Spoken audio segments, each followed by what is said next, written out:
ఓం ఆప్యాయంతు మమాంగాని walk ప్రాణః చక్షుః శ్రోత్రం అథో బలం ఇంద్రియాణి చ సర్వాణి సర్వం బ్రహ్మోపనిషదం మాహం బ్రహ్మ నిరాకుర్యాం మామా బ్రహ్మ నిరాకరోత్ అనిరాకరణమస్తు అనిరాకరణం మే అస్తు య ఆత్మని నిరతే య ఉపనిషత్సు ధర్మాః తే మయి సంతు తే మయి సంతు. ఓం శాంతిః శాంతిః శాంతిః. సామవేదంలో ఉండేటువంటి ఎన్నో శాఖలలో ఒకానొక శాఖ, ఒక బ్రాంచ్ తలవకార శాఖ అని పేరు. ఆ శాఖలో 9 అధ్యాయాలున్నాయి. 8 అధ్యాయాల తర్వాత ఈ ఉపనిషత్తు ప్రారంభమవుతుంది. అంటే వేదం యొక్క స్వరూపం ఎలా ఉంటుందనంటే, వేదము 3 అంశాల్ని బోధిస్తుంది: బ్రాహ్మణములు, ఆరణ్యకములు, ఉపనిషత్తులు. బ్రాహ్మణములు అనంటే మంత్రము తదంగీభూతమైనటువంటి కర్మలు. అంటే పుత్రకామేష్టి యాగం చేయాలి. ఎవరికి పుత్రకామేష్టి యాగం?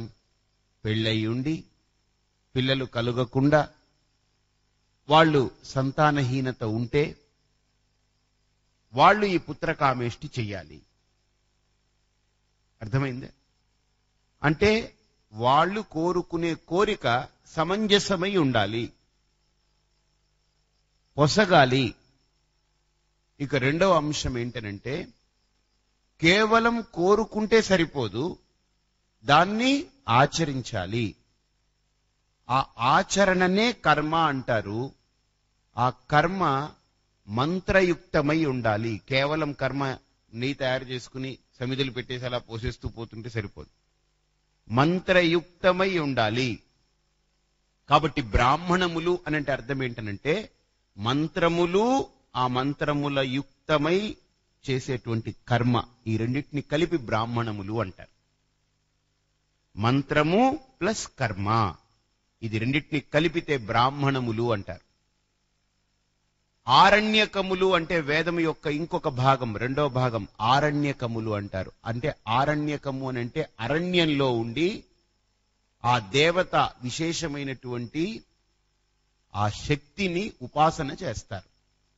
కాబట్టి ఒక రకంగా ఆరణ్యకములు అనంటే ఉపాసనాది విద్యలు. ఆ ఉపాసనల గురించి మనకు ఉపనిషత్తులు కూడా చాలా చెప్తున్నాయి.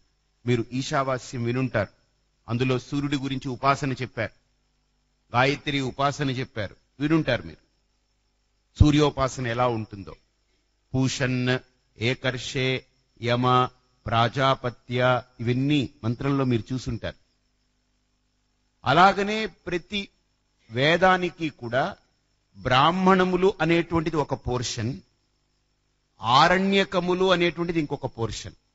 అంటే బ్రాహ్మణములు అంటే కర్మ మంత్రముల యుక్తమై ఉండేది, ఆరణ్యకములు అంటే ఉపాసనలు. ఉపాసన అంటే అర్థం ఏంటంటే సింపుల్ థింగ్, ఏం లేదు. ఉపాసన అనంటే దాన్ని ధ్యానం. మీకు అర్థమయ్యేలా చెప్పాలంటే, అంటే ఒక దేవతా శక్తిని మనకు వేదం వివరిస్తుంది. ఈ శక్తితో ఈ దేవత ప్రకాశిస్తూ ఉందని. ఆ శక్తిని, దేవతలకు రూపం లేదండి, శక్తులే దేవతలు, రూపాలు ఏం లేవు. విష్ణు అని అంటే మనం 4 చేతులు పెట్టుకు చూస్తాం, అవేం రూపం ఊరికినే, అదొక భావన మాత్రమే. యథార్థానికి శక్తిమత్ ఏవ దైవం, ద్యోతనాత్మకత్వాత్ దేవః. అంటే ప్రకాశించే వాళ్ళు, శక్తితో వాళ్ళు ప్రకాశించే వాళ్లే కానీ రూపంతో పదార్థంతో ప్రకాశించే వాళ్ళు కాదు. కాబట్టి వేదంలో చెప్పబడ్డటువంటి దేవతలు ఎవరైతే ఉన్నారో, ఇంద్రుడు, వరుణుడు, అగ్ని, అనిలుడు, అనలుడు, యముడు, ప్రజాపతి, వీళ్ళందరికీ ఏంటంటే మనకు సినిమాల్లోనో లేకపోతే పుస్తకాల్లోనో లేకపోతే దీంట్లోనో కిరీటాలు పెట్టి, మీసాలు పెట్టి, బొట్లు పెట్టి, లేకపోతే వాళ్ళకి ఇవన్నీ పెట్టి ఏవో ఆయుధాలు ఇచ్చి అన్ని చూపిస్తారు. బట్ ఇవి మనకు తెలియచెప్పడం కోసం చిత్రీకరించినటువంటి ఒక భావన. కానీ దేవతలకి ఎక్కడా రూపం లేదు. దేవతలంటే ఎవరు? ద్యోతనాత్మకత్వాత్ దేవః, ప్రకాశించే వాళ్లే దైవము. శక్తిమద్ రూపాలవి. అర్థమైందండి? శివుడు అని అంటే రూపం లేదు, విష్ణు అంటే రూపం లేదు, కానీ మనకు ఒక రూపాన్ని అక్కడ మనకు ఆరాధనకు వీలుగా, మనం రిలేట్ అవ్వడానికి వీలుగా ఒక రూపాన్ని ఇచ్చారు. ఏమండి, రూపం లేనప్పుడు ఇవ్వడం తప్పు కాదా? తప్పెలా అవుతుంది? రూపం లేనప్పుడు రూపాన్ని ఇవ్వడం తప్పు కాదా? తప్పు కాదు.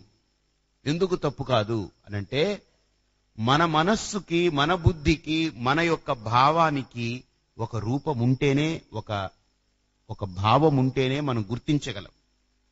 గుర్తింపు చేయడానికి ఆ రూపాన్ని ఇచ్చారు. ఒకసారి గుర్తించిన తర్వాత ఇక ఆ రూపంతో పని లేదు. గుర్తించిన తర్వాత ఆ రూపంతో పని లేదు. ఇప్పుడు ఏ ఫర్ యాపిల్ అని నేర్పారు మనకు. అసలు ఏకే యాపిల్కి సంబంధం ఏంటి చెప్పండి? పిల్లలకి నేర్పుతారు, ఏబిసిడీలు నేర్పుతారు. A for apple, B for bat, C for cat. అసలు సికి క్యాట్ కి సంబంధం ఏంటి? బికి బ్యాట్ కి సంబంధం ఏంటి? ఏకే యాపిల్ కి సంబంధం ఏంటి చెప్పండి? సంబంధం లేదు. కానీ ఆ ఏ అనే అక్షరాన్ని వాడికి చెప్పాలి అని అంటే, వాడికి తెలుసున్నటువంటి ఒక పదార్థాన్ని చూపించి, ఇదిగో ఏ అంటే ఏం తెలుసా? యాపిల్. అంటే ఎప్పుడైనా వాడికి ఏ అనేది గుర్తుకు రావాలి అంటే, యాపిల్ని గుర్తుంచుకుంటే ఏ గుర్తుకు వచ్చేస్తుంది. అంటే కొండ గుర్తు అని అంటారు దాన్ని. అలాగనే ఈ దేవతలకు కూడా శక్తిమత్ రూపాలే వాళ్ళు, కానీ పదార్థజాతమైనటువంటి శరీరము, మాంసము, ఎముకలు, మనలాగా ఇలా ఎముకలు, శరీరం, చేతులు, కాళ్ళు, ఇలా ముక్కు, కళ్ళు ఇవా ఉంటాయనుకోకండి. ఇది మాంస వికారం, ఇది మాంసపిండం. ఈ పిండం దేవతలకు ఉండవు. కాబట్టి వాళ్ళకి దేహాలు లేవు. దేహదారులు కాదు దేవతలు, శక్తిమత్ రూపాలు. ఆ శక్తిని మనకు వేదం ఏమంటుందంటే, ఆ శక్తిని మనం అనుసంధానం చేస్తూ లోపల మన మనస్సుని, శరీరాన్నంతా కూడా పక్కకు పెట్టి, శారీరకమైనటువంటి ఆ దేహ, ఇంద్రియ, మనోబుద్ధుల యొక్క స్పర్శను పక్కకు పెట్టి ఆ శక్తిని ఉపాసన చేస్తే, ఉపాసన అంటే ఉపా అంటే దగ్గరగా, సమీపే, ఆస్తే, ఎవడైతే ఆ శక్తిని తనలో ఆరోపించుకుని ఆ శక్తిలో తాను లీనమై ఏకమై దాన్ని ఉపాసన చేస్తారో, దాంతో ముడిపడి ఉంటారో, దీర్ఘకాలం అలా ముడిపడగా ముడిపడగా ముడిపడగా ముడిపడగా ఏమవుతుంది? యో యదుపాస్తే సతద్భవతి. అంటే ఎలాగైతే గుడ్డుని కోడి పొదిగి పొదిగి పొదిగి పొదిగి పొదిగి పొదిగి అది గుడ్డు పగిలి అక్కడి నుంచి కోడి పిల్ల బయటకు వస్తుంది. అలాగనే ఈ ఉపాసనలో కూడా ఒక రకంగా మనం ఆ దేవతా శక్తిని, ఆ శక్తి తత్వాన్ని మనం అలాగా ఉపాసన చేయగా ఉపాసన చేయగా ఉపాసన చేయగా ఆ శక్తి స్వరూపం ఏదైతే ఉందో అది మనల్ని తనలో ఏకం చేసుకుంటుంది. గుర్తుపెట్టుకోండి. కానీ అది గొప్పే కదండి ఒక రకంగా. కర్మల కంటే ఉపాసన గొప్ప. ఎందుకనంటే కర్మ అనంటే మనం ఒక యజ్ఞం చేస్తాం, లేదా ఒక అనుష్ఠానం చేస్తాం, మంత్రం చెప్పి ఒక కర్మ చేస్తాం, దానివల్ల ఫలితం వస్తుంది. అంటే ఫలితమిచ్చే దైవము వేరు, ఫలితాన్ని పొందే జీవుడు వేరు కర్మల్లో. ఉపాసన దగ్గరికి వెళ్ళేటప్పటికి ఏమవుతుంది తెలుసండి? కర్మలు ఉండవు. నేనే ఆ శక్తిమద్ రూపాన్ని, ఆ దైవాన్ని ఉపాసన చేస్తూ ఉంటే కొంతకాలానికి ఏమవుతుందంటే ఆ దైవమే నాలో లీనమవుతుంది, నేనే ఆ దైవమై లీనమై ఉంటాను. ఇలాగ ఉపాసన వల్ల ఈ సౌలభ్యం ఉంది. కానీ ఇది కర్మ కదా, ఉపాసన కూడా చెయ్యబడ్డది కదా. కాబట్టి ఈ ఉపాసన కూడా అంతరించే కొద్దీ తనలో కూడా దైవత్వం మెల్లమెల్లగా కోల్పోతాడు. ఆ సిద్ధులు కానీ, ఉపాసనలు కానీ, ఆ ఉపాస్య దేవత యొక్క శక్తి కానీ మెల్లమెల్లగా కోల్పోతారు. ఎలాగా? గ్యాస్ బండలో గ్యాస్ అయిపోయింది అనుకోండి, అలా పొయ్యి వెలుగుతూ ఉంటుంది, బాగా హైలో పెట్టి వెలిగిస్తుంటాం, మనకు తెలియదు సిలిండర్లో గ్యాస్ అయిపోయిందని. కానీ ఆ గ్యాస్ అయిపోయి కదా అలా మెల్లమెల్లగా మెల్లమెల్లగా మెల్లమెల్లగా వెలుగుతూ మొత్తం ఆరిపోతుంది. అలాగనే లోపల ఆ ఉపాసకుడు ఎంత శక్తిని జాగృతం చేసుకున్నాడో ఆ శక్తికి కొంత కొలత ఉంటుంది, ప్రతి శక్తికి కొలత ఉంటుంది. ఆ కొలత తగ్గే కొద్దీ వీడిలో కూడా ఆ ఉపాసన బలం తగ్గి క్షీణించి ఆ ఉపాస్య దేవత యొక్క శక్తి కూడా మెల్లమెల్లగా అంతరించిపోతుంది. కాబట్టి మనకిక్కడ వేదంలో ఏదైతే బ్రాహ్మణములు అని కర్మలని మంత్రాలని చెప్పారో, ఆరణ్యకములు అని ఉపాసనలు ఏవైతే చెప్పారో, ఈ బ్రాహ్మణములు ఆరణ్యకములు ఇవి రెండూ కూడా వేదానికి పూర్వభాగంగా చెప్పబడ్డాయి. అయితే కర్మల కంటే ఉపాసనలు కొద్దిగా గొప్పది, మెరుగైందే. కర్మల కంటే ఉపాసన మెరుగైనదే. కానీ ఉపాసన కూడా తాత్కాలికమే, శాశ్వతమేం కాదు. కర్మల కంటే ఉపాసన దీర్ఘకాలమేమో కానీ శాశ్వతం కాదు, ఉండిపోదు. అయితే ఇప్పుడు నాకు ఒక భావన కలిగింది, నేను ఎల్లప్పుడూ ఆ శక్తిమత్తత్వమై ఉండాలి అనంటే ఏం చేయాలి? అది కర్మ వల్ల పొందబడేది కాదు, ఉపాసన వల్ల పొందబడేది కాదు. శుద్ధమైన అంతఃకరణలో ప్రతిబింబించే ఆ చైతన్యాన్ని గుర్తించిన వాడికి మాత్రమే ఆ ఎరుకలో నిలబడగలిగే స్థితి కలుగుతుంది. కాబట్టి జ్ఞానం వల్ల మాత్రమే పొందబడుతుంది. అందుకనే న కర్మణాన ప్రజయా ధనేన త్యాగేన ఏకే అమృతత్వమానసు వేదమంత్రం చెప్తుంది. కాబట్టి కర్మల వల్ల, ఉపాసనల వల్ల, వీటి వల్ల నువ్వు మోక్షాన్ని పొందలేవు. మోక్షము అనంటే ఆ స్వస్వరూప అనుసంధాన స్థితిని మోక్షము అని అంటారు. మోక్షం అంటే ఎక్కడికో ఎగిరిపోవడం కాదు. మోక్షం అంటే ఏదో అయిపోవడం కాదు. మోక్షం అంటే కానివి లేనివి పోనివిని నెత్తినేసుకుని కెలుక్కుంటూ కూర్చున్నాను, అవన్నీ తొలగించి నా నిజస్థితిలో, నా యథార్థ స్థితిలో, నా స్వరూప స్థితిలో నేను నిలబడి ఉండగలగడమే నిర్వాణము, మోక్షము. కాబట్టి నా స్వరూప స్థితిని, నా యథార్థ స్థితిని నాకు తెలియచేసేదే ఉపనిషత్తులు. గుర్తుపెట్టుకోండి. బ్రాహ్మణములు అనంటే నాలో కలిగిన కోరికను నెరవేర్చుకునేదానికి కర్మలు, మంత్రములు, వీటిని బ్రాహ్మణములు అంటారు. ఆరణ్యకములు అనంటే అరణ్యానికి వెళ్ళి నాకు కేవలం ఈ తాత్కాలికమైన ఫలం కాదు, నాకు దేవతా శక్తే కావాలనుకుని చేసే ఉపాసన. ఇక ఉపనిషత్తులు అనంటే నాకు దేవతా శక్తి అక్కర్లేదు, నేను దైవత్వాన్నే పరిపూర్ణంగా పొంది నా యొక్క యథార్థ స్థితిలో నిలబడగలగాలి. అది ఉపనిషత్తు. అంటే ఒకదానికంటే ఇంకొకటి బెటర్మెంట్, ఒకదానికంటే ఇంకొకటి క్లారిటీ ఇస్తూ పోతుంటుంది. అయితే ఈ ఉపనిషత్ విద్య ఏదైతే ఉందో ఆ విద్యని రకరకాల పేర్లతో పిలిచారు. దాన్ని మోక్ష విద్య అన్నారు, నిర్వాణ విద్య అన్నారు, అర్థమైందా? నిశ్రేయస విద్య అన్నారు.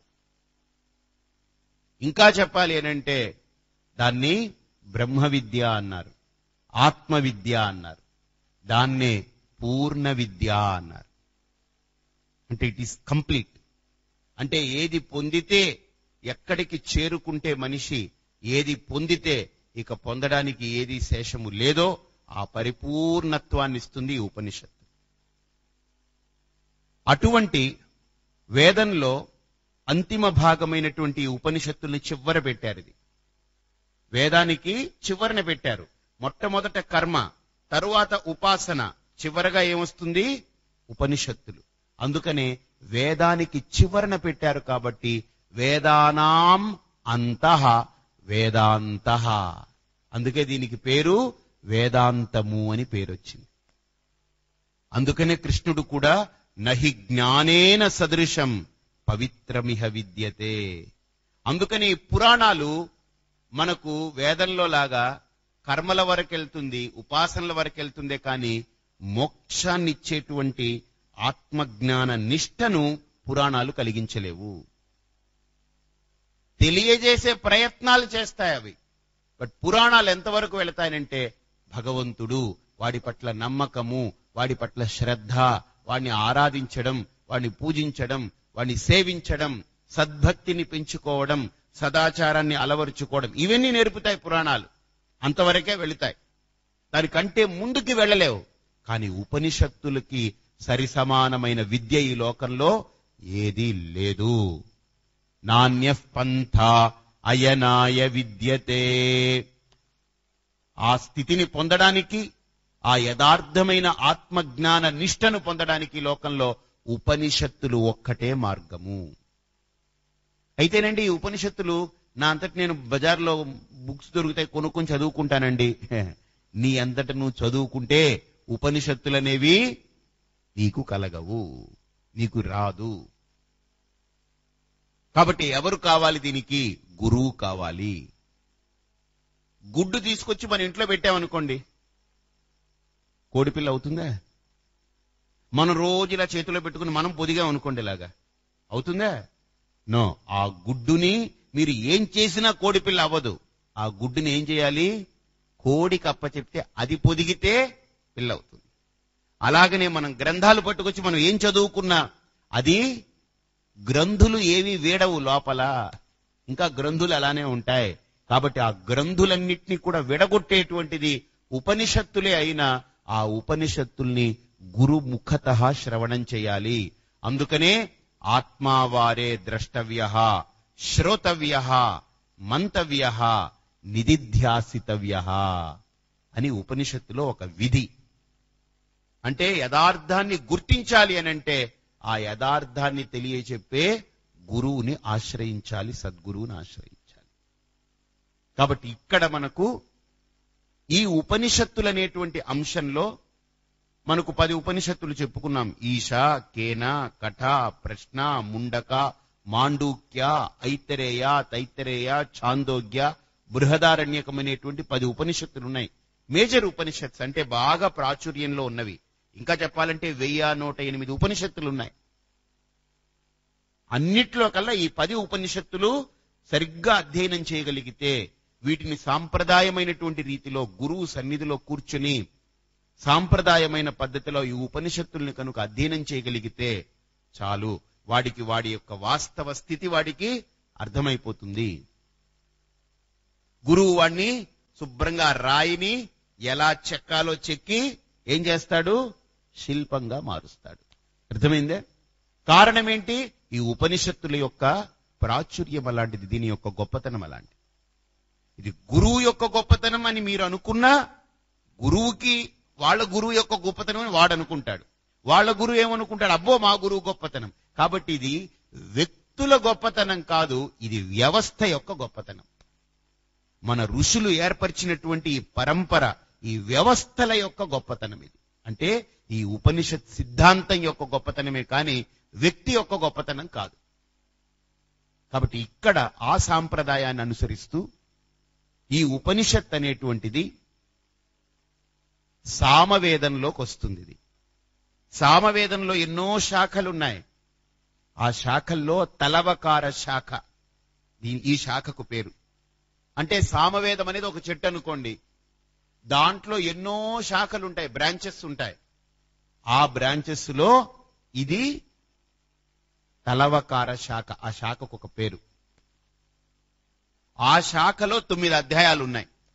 అంటే ఒక శాఖకి ఎన్నో చిగుర్లు, ఆకులు ఇన్ని ఉంటాయి కదా, అలాగ 9 అధ్యాయాలు ఉన్నాయి.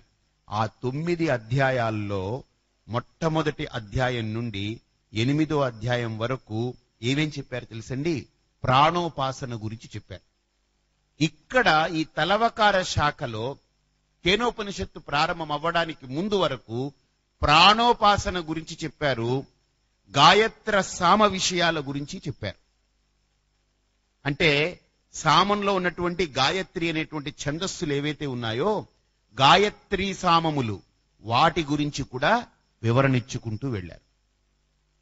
అంటే కర్మలు, ఉపాసనలు, వాటి గురించి చెప్పుకుంటూ ఈ 8వ అధ్యాయం పూర్తవుతుంది.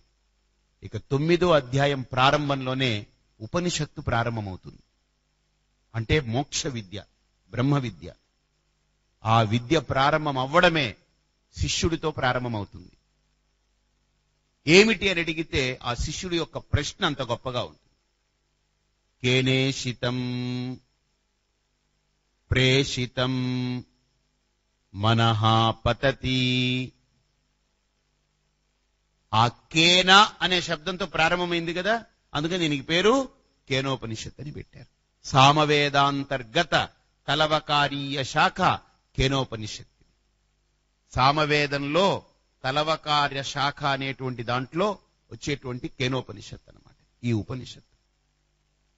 కాబట్టి ఈ ఉపనిషత్తు మొత్తం 4 ఖండాలుగా ఉంది. ప్రథమ ఖండం, ద్వితీయ ఖండం, తృతీయ ఖండం, చతుర్థ ఖండం. ఈ 4 ఖండాల్లో ప్రథమ ఖండం 9 మంత్రాలు, ద్వితీయ ఖండం 12 మంత్రాలు, తృతీయ ఖండం 6 మంత్రాలు, 5 మంత్రాలు ఉంటాయి. చతుర్థ ఖండం మళ్ళీ 9 మంత్రాలు. సో ఇలా వరుసగా మొత్తం 36 మంత్రాలు. 4 ఖండాలకి 36 మంత్రాలు. మనం ఇప్పుడు ప్రథమ ఖండాన్ని చూడబోతున్నాం. ఆ ప్రథమ ఖండంలో మొట్టమొదటి మంత్రం. అయితే శంకరాచార్యులు వారు 10 ఉపనిషత్తులకి భాష్యం రాశారు. సాంప్రదాయమైనటువంటి సిద్ధాంతాన్ని, సనాతనమైనటువంటి సిద్ధాంతాన్ని చక్కగా 10 ఉపనిషత్తులకి ఆయన అందించారు. భగవద్గీతకి ఇచ్చారు, బ్రహ్మసూత్రాలకి ఇచ్చారు. శంకరులు ఇచ్చినటువంటి ప్రకరణ గ్రంథాలు కోకొలలు మనకు ఇంక చెప్పలేం. అసలు ఆయన వాంగ్మయాల పుట్ట. వ్యాసుడు ఎంత గొప్ప నిదో భారతానికి, భారతదేశానికి.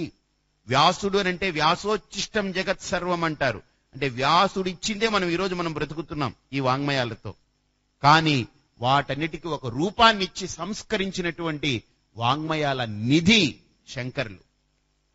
అందుకనే మన సాంప్రదాయమైనటువంటి మన మంత్రంలో, పరంపరాగతమైన మంత్రంలో మనం ఒక మంత్రం చెప్పుకుంటాం.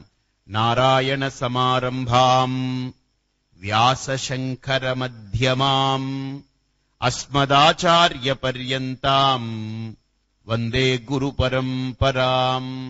అంటే నారాయణుడితో ప్రారంభమైనటువంటి సాంప్రదాయం, వ్యాస శంకర మధ్యమాం అంటే మధ్యలోకి వచ్చేటప్పటికి అంతా కలగాపులగంగా ఉంటే దాన్ని వ్యాస మహర్షి చక్కగా ఒక ఆర్డర్ గా తీసుకొచ్చారు. వేదాలని విభజించి ఋగ్వేదము, యజుర్వేదము, సామవేదము, అథర్వణ వేదమని విభజించి ఆ వేదాలని మళ్ళీ 3గా విభజించి 4 వేదాలని దాంట్లో బ్రాహ్మణములు, మంత్రములు, ఉపాసనలు, ఆరణ్యకములని చక్కగా విభజించారాయన.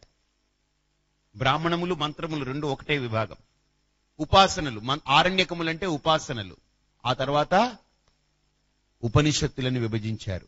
ఈ రకంగా వైదిక సంస్కృతినంతా కూడా ఆయన చక్కగా స్ట్రీమ్లైన్ చేసి విభజించి పెట్టారు. అందుకనే ఆయనకి పేరు వ్యాసుడు అని పేరు వచ్చింది. ఆయన తదనంతరం మళ్ళీ మన సంస్కృతి పతనమవుతున్నటువంటి కాలంలో ఆదిశంకరులు ఆవిర్భవించి మళ్ళీ వైదిక సంస్కృతిని అలా నిలబెట్టడానికి గొప్ప కార్యం తలపెట్టినటువంటి మహనీయుడు ఆయన. ఆయన వేరే ఏం చేయలేదు, వైదిక సంస్కృతిని మళ్ళీ తీసుకొచ్చి పునరుత్థానం చేశారు ఆయన. కాబట్టి వ్యాసుడు ఎంత గొప్పవాడో మన సంస్కృతికి, ఆదిశంకరులు కూడా మన కలియుగానికి అంతకంటే గొప్పవారు. అసలు శంకరులే లేకపోయి ఉంటే ఈ పాటికి సమాజంలో అందరూ కింకరులే అయి ఉండేవాళ్ళు. అసలు ఈ విద్య ఉండేది కాదు, మనకు అంది ఉండేది కాదు. మనం ఈ రోజు ఇవన్నీ మొత్తం పోయిండే సమాజం అంతా. ఇంకా మనం బట్టగడుతున్నాము. ఇదిగో ఈ వాంగ్మయాలు, ఈ వైదిక సంస్కృతి ఇంకా మనం దాంట్లో బ్రతుకున్నాము అంటే దీనికి భిక్ష పెట్టినటువంటి మహనీయుడు ఆదిశంకరుడు. అందుకనే సంప్రదాయమైనటువంటి శ్లోకాల ఈ పరంపరాగతమైనటువంటి శ్లోకంలో నారాయణ సమారంభాం వ్యాస శంకర మధ్యమాం అస్మదాచార్య పర్యంతాం. నా గురువు, పరంపరాగతమైనటువంటి విద్యను నా గురువు శుశ్రూష చేసి వాళ్ళ గురువు నుండి పొందారు. ఇప్పుడు ఆయన వల్ల నేను పొందుతున్నాను. కాబట్టి నా గురువు వరకు ఈ పరంపరనంతా కూడా నమస్కరిస్తున్నాను. వందే గురు పరంపరాం. కాబట్టి అటువంటి శంకరులు ఉపనిషత్తులన్నిటికీ భాష్యం రాశారు, ఆయన రచించారు. కానీ కేనోపనిషత్తు దగ్గరకు వచ్చేటప్పటికి ఆయనకి ఏంటంటే దీనికి 2 భాష్యాలు రాశారు ఆయన. ఒకటి కాదు, ఒకటి పదభాష్యము, 2 వాక్య భాష్యము అని 2 భాష్యాలు రచించారు. శంకరులు మన మీదనే మనకు ప్రతి అంశాన్ని విభజించి మన యథార్థాన్ని మనకు తెలియజేశారు. చాలా అద్భుతంగా అమోఘంగా తెలియజేశారు. అందుకనే ఆయన పదభాష్యాన్ని వాక్య భాష్యాన్ని రెండింటినీ కూడా మనకు అందించారు ఈ ఉపనిషత్తు. అంతేకాదు ఈ కేనోపనిషత్తు యొక్క గొప్పతనం ఏంటంటే ప్రత్యేకత, నేను అని ఆ రెండక్షరాల యొక్క సారాంశాన్ని మన కళ్ళ ముందు ఆవిష్కరిస్తుంది.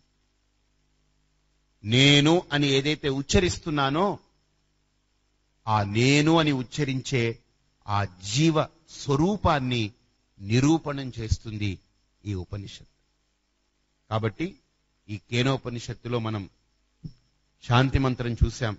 ఆప్యాయంతు మమాంగాని వాక్ ప్రాణశ్చక్షుశ్రోత్రమథో బలమింద్రియాణి చ సర్వాణి, ఇవన్నీ చూశాం మనం. ఇప్పుడు మనకు కేనోపనిషత్తు ప్రారంభమవుతుంది. ఈ మంత్రం శిష్యుడు ప్రశ్నిస్తాడు గురువుని. గురువు దగ్గర సాధన సంపత్తుతో అధికారము సాధించినటువంటి వాడు, ఎలిజిబిలిటీ పొందినటువంటి వాడు, శమ, దమ, ఉపరతి, తితిక్ష, శ్రద్ధ, సమాధానం అనేటువంటి షడ్గుణ సంపన్నుడైనటువంటి వాడు, ఆ షట్ సంపత్తి కలిగి ఉన్నటువంటి సాధకుడు విచారణతో మననం చేసి వాడు వివేకంతో గురువు దగ్గరికి వెళ్ళి, గురువు గారు నాకు ఒక అనుమానం కలుగుతుంది. ఏమిటా అనుమానం?